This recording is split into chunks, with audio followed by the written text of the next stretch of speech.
तो guys welcome to my channel. तो आज हम पढ़ने वाले हैं साइंस के chapter 1 carbon and its compounds के बारे में। तो चलिए शुरू करते हैं। फर्स्ट ऑफ ऑल हम पढ़ेंगे कार्बन किसे कहते हैं।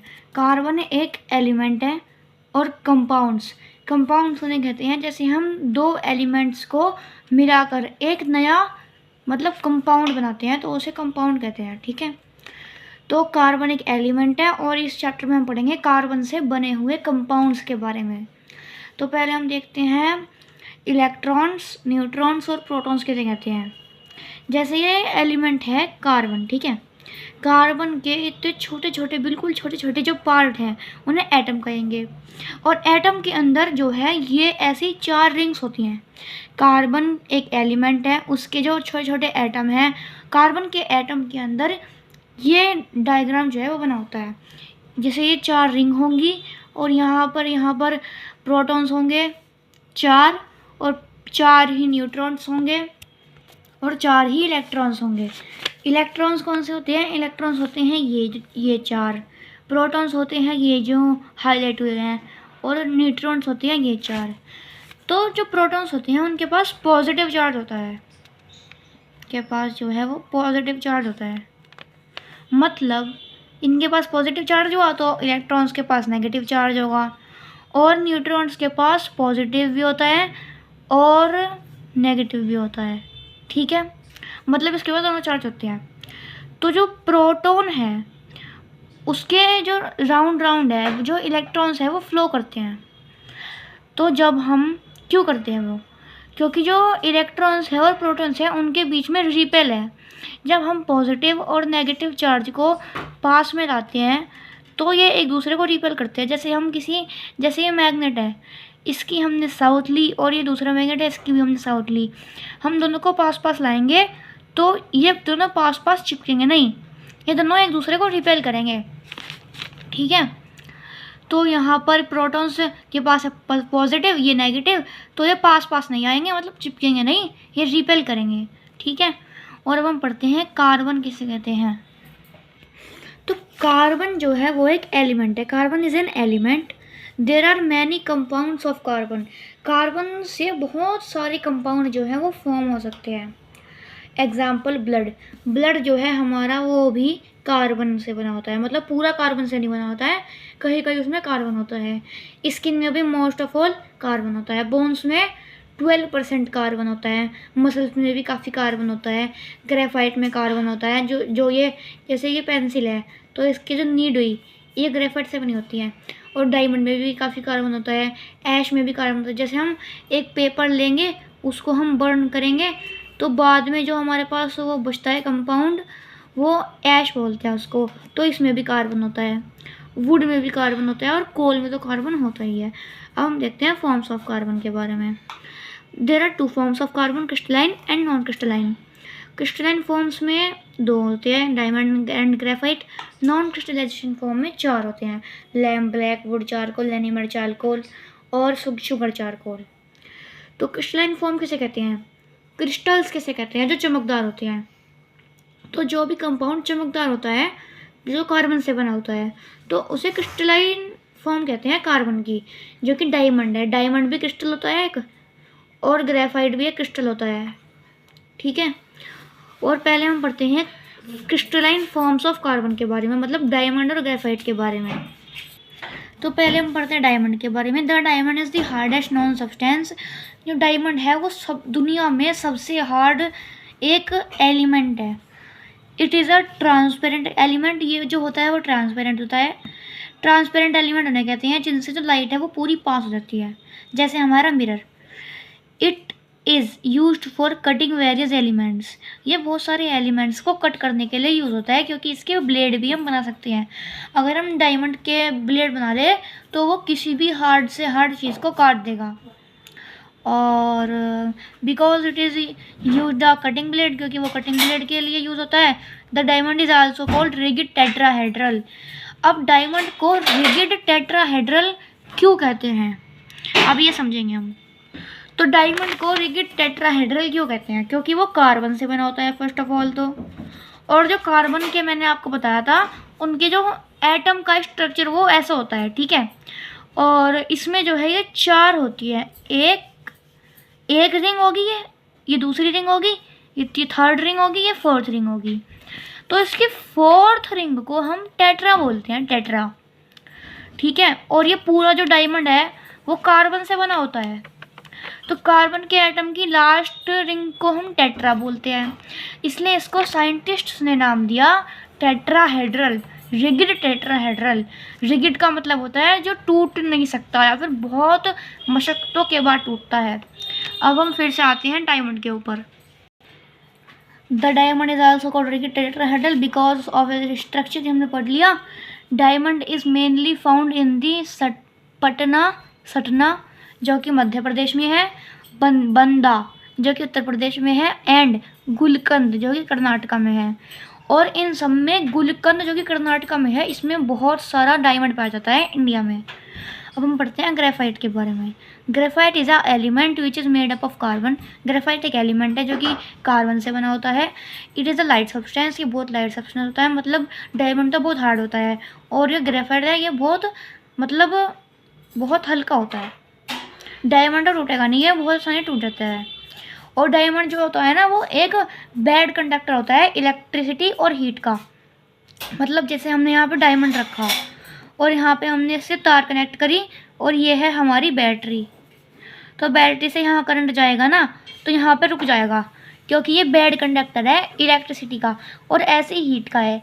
जैसे ये हमने एक मतलब रोड ले ली आयरन की, ये आयरन की रोड ले ली और यहाँ से इसको हीट दी, यहाँ से इसको हीट दी, ये हीट आई लेकिन डायमंड जो है वो हीट को कंडक्ट नहीं करेगा, इसलिए हीट जो है यहाँ तक नहीं पहुँच पाएगी।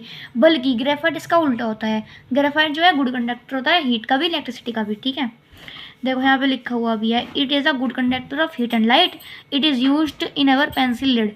मतलब ये हमारी जो पेंसिल है इसके लिड पे भी यूज़ होता है, ठीक है। तो अब हम पढ़ेंगे non crystallization form of carbon के बारे में।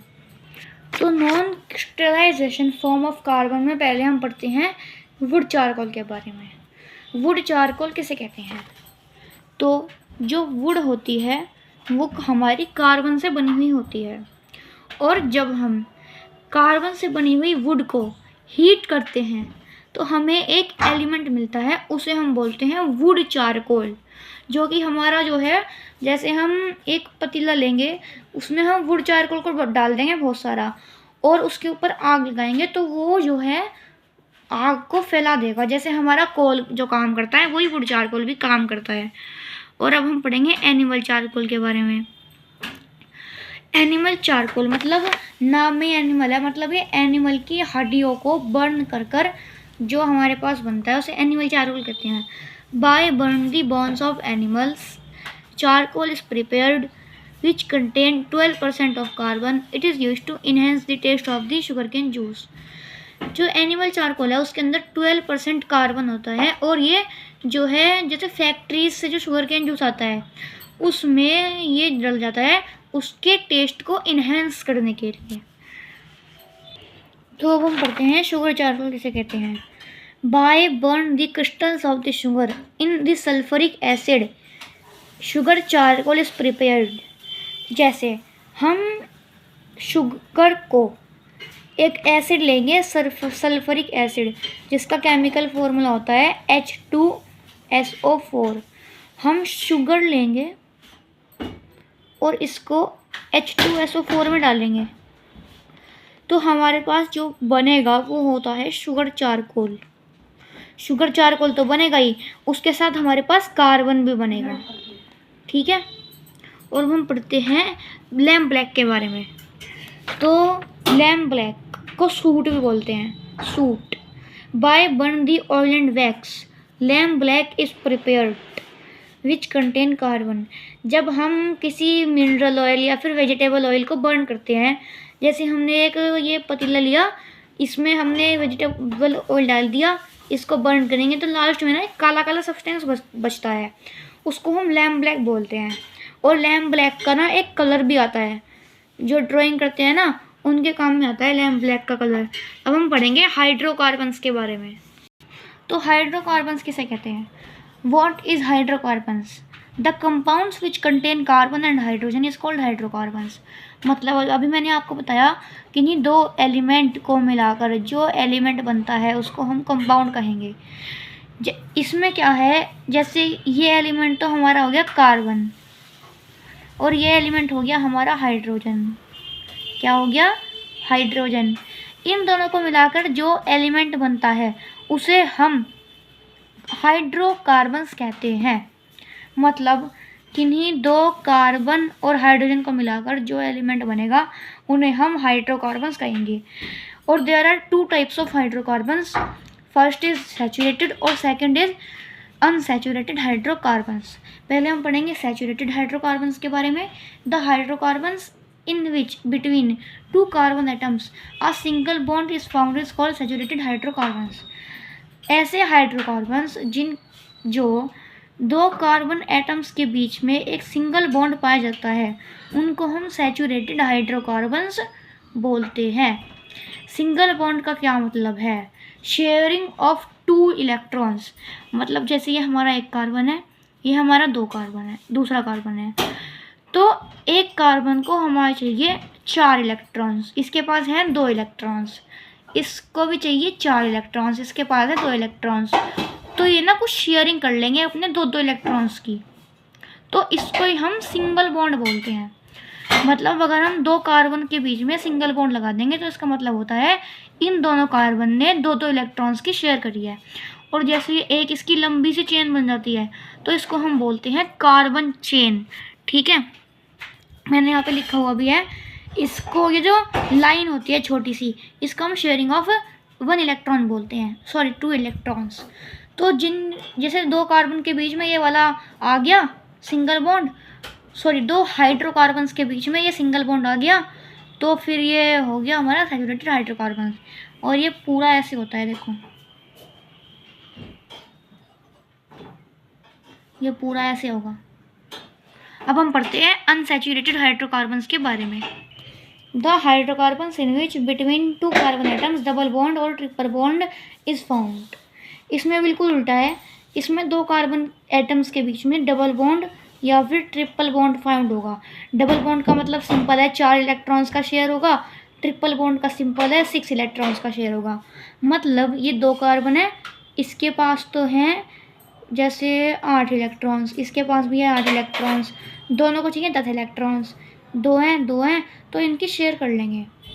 इसमें तो वैसे 4 की होगी तो 4 लगा लो, तो ये इसे देगा ये इसे देगा, तो शेयरिंग हो जाएगी इनकी। और ट्रिपल बॉन्ड में भी ऐसे ही होता है, उसमें 6 इलेक्ट्रॉन्स की शेयर होंगी। ठीक है, जब भी किन्हीं दो कार्बन एटम के बीच में ये वाला साइन दिख जाए तो हमेशा वो जो होता है वो होता है अनसैचुरेटेड हाइड्रोकार्बन्स। अब हम पढ़ते हैं क्लासिफिकेशन ऑफ द हाइड्रोकार्बन्स। मतलब जैसे मीथेन क्या होता है, इथेन क्या होता है।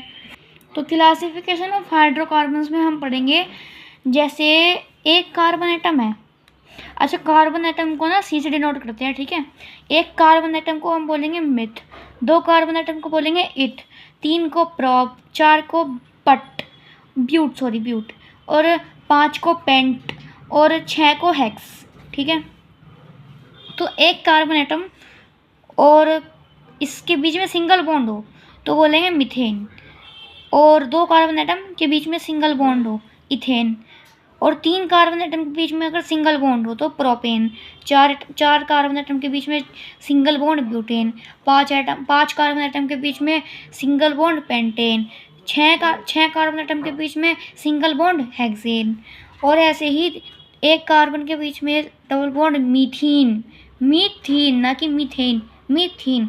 2 कार्बन एटम के बीच में डबल बॉन्ड इथीन ना कि ethane, it's called ethene. 3 carbon के एटम में डबल बॉन्ड प्रोपीन, 4 में ब्यूटीन, 5 में पेंटीन और 6 में हेक्सीन। और ऐसे ही ना हम इसका केमिकल फॉर्मूला ही बना सकते हैं। जैसे हमें बनाना है मीथेन का केमिकल फॉर्मूला, तो हमें पता है मीथेन में एक कार्बन एटम होता है, और हमें ये बात हमेशा ध्यान रखनी है, एक कार्बन एटम के 4 हाथ होते हैं और चारों हाथों से वो हाइड्रोजन को पकड़े रहता है। तो मीथेन का स्ट्रक्चर जो होगा वो ऐसा होगा। और मीथेन का केमिकल फॉर्मूला बहुत ऐसे होता है, एक कार्बन एटम है, एक कार्बन एटम लिख दिया, हाइड्रोजन एटम कितने हैं, 1 2 3 4 H लिख दिया और H के नीचे यहाँ पे 4 लगा दिया, यह हो गया मीथेन का। और ऐसे ही अगर हम इथेन का देखें, इसमें इथेन का देखें तो यहाँ पर 2 कार्बन एटम होंगे, हर कार्बन एटम के 4 4 हाथ, 1 2 3 4, चौथे हाथ से इसने दूसरे कार्बन को पकड़ा हुआ है, 1 2 3, ठीक है। H H H H H H 2 carbon atom तो C2, 1 2 3 4 5 6 H6, तो ये हो गया हमारा C2H6 इथीन। ऐसे ही हम इनका बनाएंगे। जैसे अब हमें बनाना है मीथेन का, ठीक है, मीथीन का। तो मीथेन का बनाने के लिए ये है ये तो इसके ना देखो ऐसे ऐसे होगा, ऐसे इसकी 4 हाथ होंगे, H H H H, तो CH4 नहीं, सॉरी गलती बता दिया। देखो जैसे हमें बनाना है मीथेन का, तो ये हुए, तो इसके ना 2 हाथ होंगे, 2 ऐसे H H, तो CH2 जो होगा वो होगा मीथेन का केमिकल फॉर्मूला, ठीक है। तो इसके ना एक और होता है, उसे बोलते हैं मिथाइन, वो अभी थोड़ी ना 10th क्लास में आता है, इसलिए मैंने अभी आपको पढ़ाया नहीं। तो अब हम पढ़ते हैं फ्यूल्स के बारे में। सोर्सेज ऑफ फ्यूल देखेंगे, फ्यूल के देखेंगे, और फ्रैक्शनल डिस्टिलेशन देखेंगे। तो फ्यूल किसे कहते हैं? The substance which provide energy on combustion in which carbon is found in almost all the fuels, उन्हें हम जो है फ्यूल बोलते हैं। ऐसे सब्सटेंस, ऐसी चीज़ें जो अपने आप को जलाने पर एनर्जी देती हैं, क्या देती हैं? एनर्जी देती हैं, उन्हें हम फ्यूल बोलते हैं। जैसे हम पेट्रोल को जलाएंगे, जैसे हमारी कार में पेट्रोल है, उसको ना हम जलाते हैं। जब हम अपनी कार को चलाते हैं धुआं निकलता है, क्योंकि जो कार के अंदर पेट्रोल है वो जलता है, ठीक है। पेट्रोल मतलब पूरा नहीं जलता, धीरे धीरे जलता है ना, और उससे एनर्जी मिलती है हमारी कार को, जिससे वो काइनेटिक एनर्जी, मतलब वो आगे बढ़ जाती है।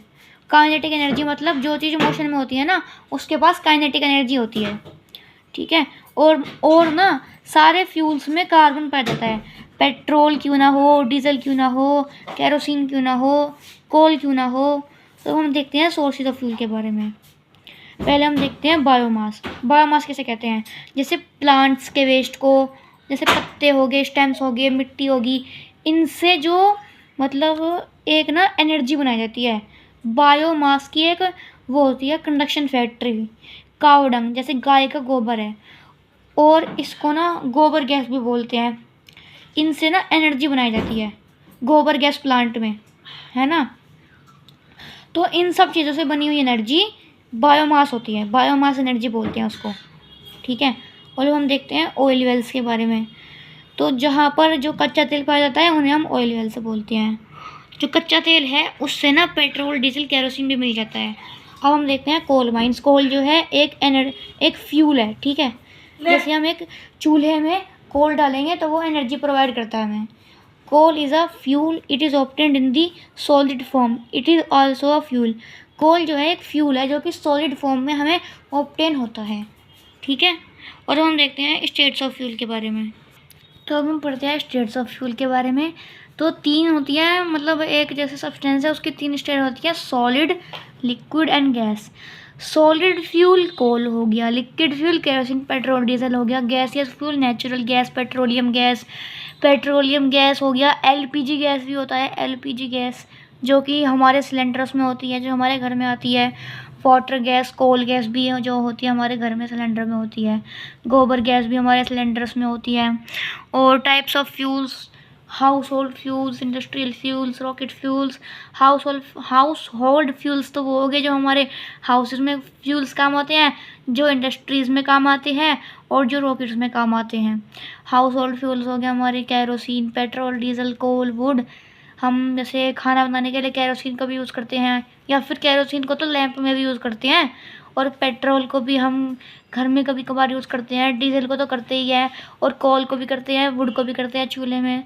इंडस्ट्रीज़ में पेट्रोल, डीजल, कैरोसिन यूज़ होता है। और रॉकेट में जैसे चंद्रयान है, उसमें भी जो फ्यूल यूज़ होता है methyl hydrazine liquid hydrogen. Liquid hydrogen most of the important fuel है जो कि रॉकेट्स में यूज़ होता है। अब हम देखते हैं रिफाइनिंग ऑफ द पेट्रोल। तो रिफाइनिंग ऑफ द पेट्रोल को हम फ्रैक्शनल डिस्टिलेशन भी बोलते हैं।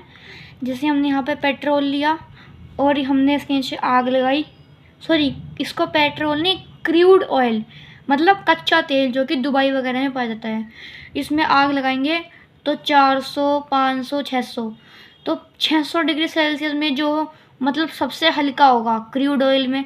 पहले बताओ क्रूड ऑयल किसे बोलते हैं? क्रूड ऑयल मतलब ऐसा तेल, मतलब कच्चा तेल जिसमें पेट्रोल भी पाया जाता है, डीजल भी पाया जाता है, एस्फाल्ट, सारे फ्यूल्स जो हैं वो क्रूड ऑयल से निकलते हैं। मतलब सारे तो नहीं, जो लिक्विड फ्यूल्स होते हैं मोस्टली और सॉलिड, ठीक है। जैसे ये क्रूड ऑयल दिया, इसके नीचे आग लगाई तो ये ऊपर ऊपर ऊपर ऊपर जाएगा। जैसे 400 डिग्री सेल्सियस किसी का वो होगा, क्या बोलते हैं, सॉलिड पॉइंट मतलब मेल्टिंग पॉइंट, तो वो यहाँ तक रुकेगा। एस्फाल्ट का है 400 डिग्री सेल्सियस, तो यहाँ रुकेगा, ठीक है। एस्फाल्ट किसे बोलते हैं?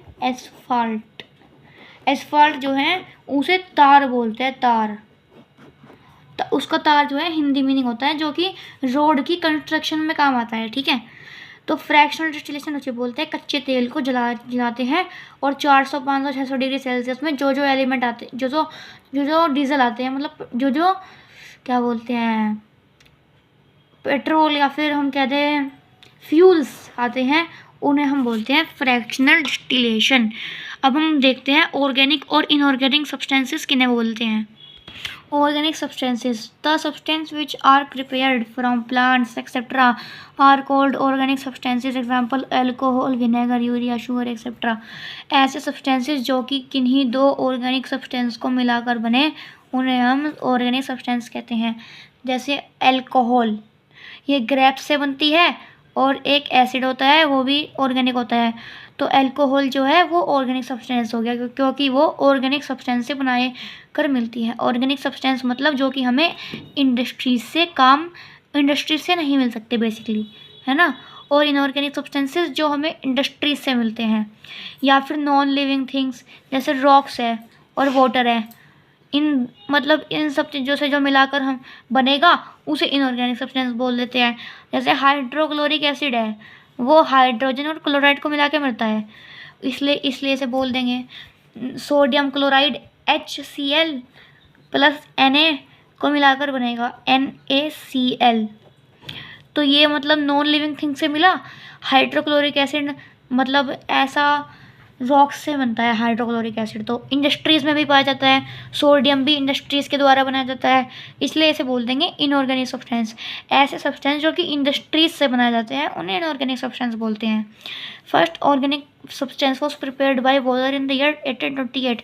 जो फर्स्ट ऑर्गेनिक सब्सटेंस था यूरिया वो डिस्कवर करा था वॉलर नाम के साइंटिस्ट ने 1828 में, यूरिया, ठीक है। तो अब हम पढ़ते हैं इग्निशन टेम्परेचर के बारे में। The temperature at which a substance catches fire is called its ignition temperature. ऐसा टेम्परेचर जिस पर एक सब्सटेंस जो है वो फायर को कैच करता है उसे इग्निशन टेम्परेचर बोलते हैं।